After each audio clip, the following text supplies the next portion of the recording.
Capítulo 16. Como fazer aquilo que é incômodo.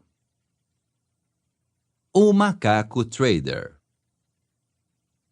William Eckhart acredita que a tendência natural do ser humano de buscar o conforto leva as pessoas a tomar decisões em trading piores que as aleatórias. Sejamos claros, provavelmente você já ouviu a famosa frase de Burton Malkiel: um macaco com uma venda nos olhos que atirasse dardos na página de cotações do jornal escolheria um portfólio tão bom quanto um expert que fizesse uma seleção cuidadosa. Ou alguma variação sobre esse tema, constantemente articulada por aqueles que querem fazer uma crítica à suposta loucura de tentar derrotar o mercado.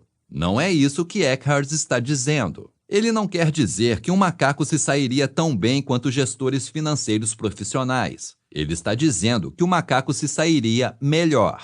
Ora, por que o macaco se sairia melhor? Porque o ser humano evoluiu para a busca do conforto, e no mercado o conforto não vale a pena. No mercado, a busca do conforto significa fazer aquilo que é emocionalmente satisfatório. Eckhart afirma: muitas vezes aquilo que lhe dá uma boa sensação é o que não deve ser feito.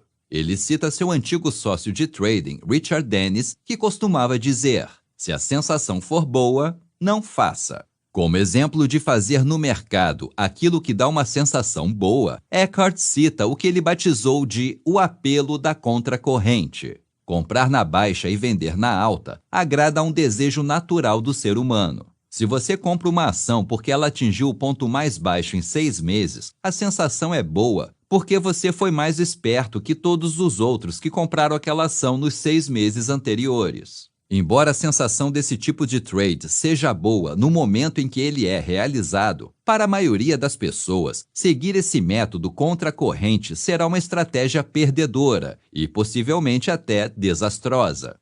A título de exemplo adicional, Eckhart explica que, como a maioria dos lucros pequenos tende a desaparecer, acaba-se aprendendo a lição de que é preciso embolsá-los assim que possível, o que pode ser reconfortante, mas é prejudicial no longo prazo, porque também embota a capacidade de obter um lucro elevado em qualquer trade. Como terceiro exemplo, Eckhart afirma que a tendência dos mercados de operar repetidas vezes nos mesmos valores leva as pessoas a se aferrar a trades ruins, na esperança de que, se esperarem tempo suficiente, o mercado retornará ao ponto de entrada. Em todos esses casos, o ato que produz uma sensação boa, conseguir uma pechincha, assegurar um lucro, esperar na esperança de evitar um prejuízo, costuma ser a coisa errada a fazer. A necessidade de satisfação emocional levará a maioria das pessoas a tomar decisões piores até que as aleatórias, e é por isso que o macaco atirador de dardos se sairá melhor.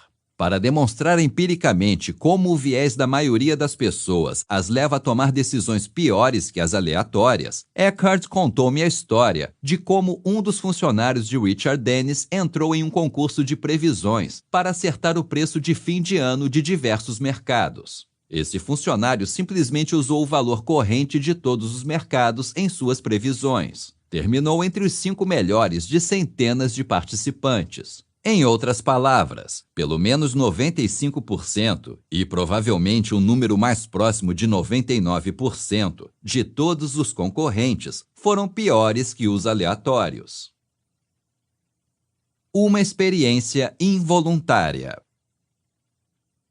Em seu livro A Fórmula Mágica para Bater o Mercado de Ações, Joel Greenblatt apresenta um indicador baseado em valor para ranquear ações. O nome, Fórmula Mágica, é uma brincadeira com o alarde que costuma acompanhar os indicadores de mercado, mas também é uma referência à surpreendente eficácia dessa medição. Na verdade, Greenblatt e seu sócio de trading, Rob Goldstein, ficaram tão impressionados com o bom funcionamento da Fórmula Mágica que criaram um site com o mesmo nome, para que os investidores escolhessem suas próprias ações a partir de uma lista reduzida de títulos selecionados com base nos valores da fórmula. Os investidores foram incentivados a escolher de 20 a 30 ações da lista, para ficar mais perto do desempenho médio, em oposição à dependência excessiva de um número pequeno.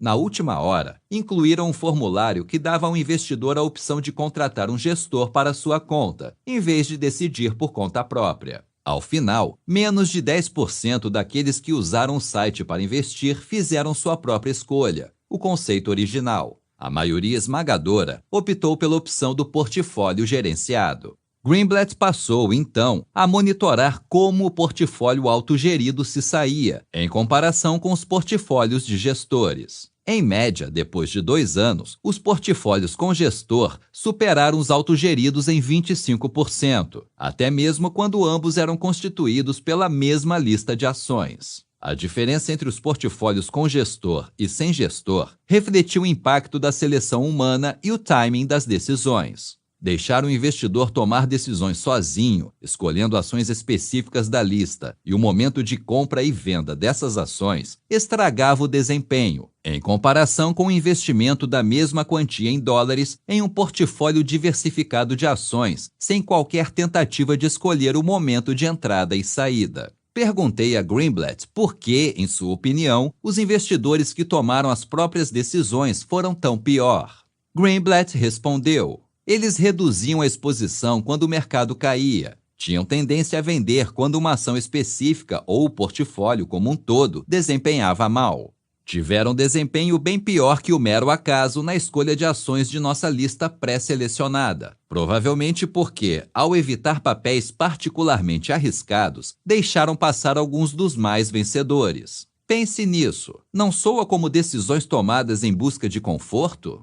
Sem querer, Greenblatt tinha criado uma experiência de grupo de controle, demonstrando o impacto das decisões humanas no mercado diante de um critério bem definido. Um portfólio diversificado constituído pela mesma lista de ações, sem qualquer seleção ou instrução de timing. O investidor teria alcançado o mesmo retorno esperado, com algumas variações conforme a amostra, se tivesse escolhido aleatoriamente suas ações, investindo quantias iguais em dólares em cada uma delas, e aplicando o mesmo método de compra e venda isento de timing. Ou, dito de outra forma, o mesmo retorno esperado poderia ter sido alcançado por um portfólio escolhido por um macaco lançando dardos numa lista pré-selecionada de ações. A experiência involuntária de Greenblatt proporcionou, na prática, uma validação na vida real para a tese de Eckhart, de que o macaco hipotético superaria seres humanos tomando por conta própria decisões a respeito de investimento.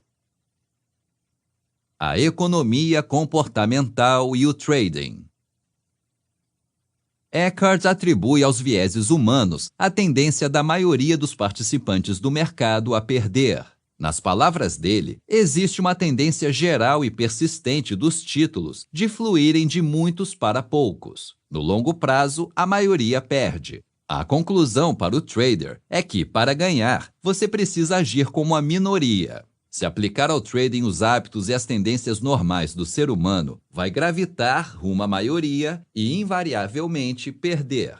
Essas observações de Eckhart estão em sintonia com as conclusões dos economistas comportamentais, cujas pesquisas demonstraram que tomar decisões de investimento irracionais é inerente às pessoas. Em uma experiência clássica realizada por Daniel Kahneman e Amos Tversky, pioneiros no campo da teoria prospectiva, os participantes de uma pesquisa tiveram que escolher, hipoteticamente, entre um lucro garantido de $3.000 ou uma chance de 80% de um lucro de $4.000, com 20% de não ganhar nada.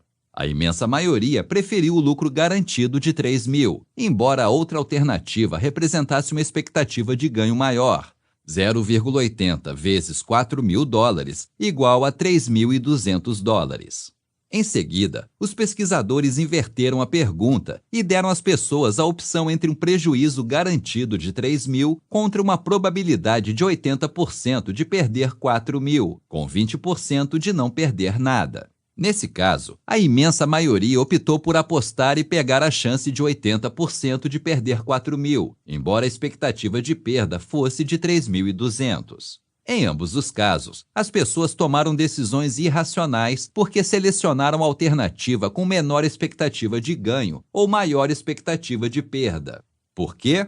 Porque essa experiência reflete uma distorção do comportamento humano em relação a riscos e ganhos. As pessoas têm aversão a risco quando se trata de ganhos, mas correm riscos quando se trata de evitar uma perda. Essa distorção comportamental tem forte relação com o trading, pois explica por que as pessoas tendem a não mexer enquanto dá prejuízo e a cortar precocemente os lucros. Portanto, o antigo, mas nem de longe ultrapassado como conselho, clichê, não mexa enquanto estiver dando lucro e encerre assim que der prejuízo, é, na verdade, exatamente o contrário daquilo que a maioria das pessoas tende a fazer.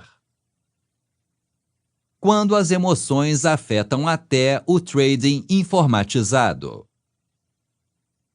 É interessante notar que a necessidade do conforto emocional terá um impacto negativo até mesmo sobre o trading sistemático, isto é, o trading informatizado, baseado em regras, uma área que se poderia supor isenta de decisões com raiz emocional. Em geral, quando analisam o trading sistemático, as pessoas testam as regras do sistema e acabam descobrindo diversas situações anteriores em que segui-las teria levado a desvalorizações bastante incômodas dos ativos. Essa observação se verifica até mesmo em sistemas que no longo prazo são lucrativos. O instinto natural é rever as regras do sistema ou acrescentar outras para minimizar esses períodos de performance ruim do passado. É um processo que pode ser repetido múltiplas vezes, tornando mais e mais suave, a cada repetição, a curva simulada dos títulos. Na prática, a tendência natural é otimizar as regras de acordo com o comportamento dos preços no passado. O sistema geral resultante, otimizado, gera uma curva de ativos que parece uma máquina de ganhar dinheiro. Esse tipo de sistema altamente otimizado fica muito mais confortável para o trade, porque, afinal de contas, veja só como ele teria dado certo no passado. A ironia, porém, é que quanto mais um sistema foi otimizado para aprimorar sua performance no passado, menos provável será ele ter um bom desempenho no futuro. O problema é que os impressionantes resultados simulados do sistema são obtidos com o conhecimento posterior dos preços do passado. Os preços do futuro serão diferentes. Por isso, quanto mais as regras do sistema forem adaptadas de acordo com os preços históricos, é menos provável que ele funcione com os preços futuros. Uma vez mais, o instinto humano de busca do conforto emocional tem consequências negativas sobre o trading, até mesmo o trading informatizado. Conclusão. A lição deste capítulo é que a maioria das pessoas perde dinheiro no trading, não apenas porque lhes falta habilidade, isto é, elas não possuem uma vantagem, mas também porque sua tendência a tomar decisões confortáveis de trading ou de investimento acaba, na prática, levando a resultados piores que o mero acaso. No trading, ter consciência desse efeito inerente ao ser humano é o primeiro passo para resistir à tentação de tomar decisões que geram sensações agradáveis, mas que, no fim das contas, são equivocadas.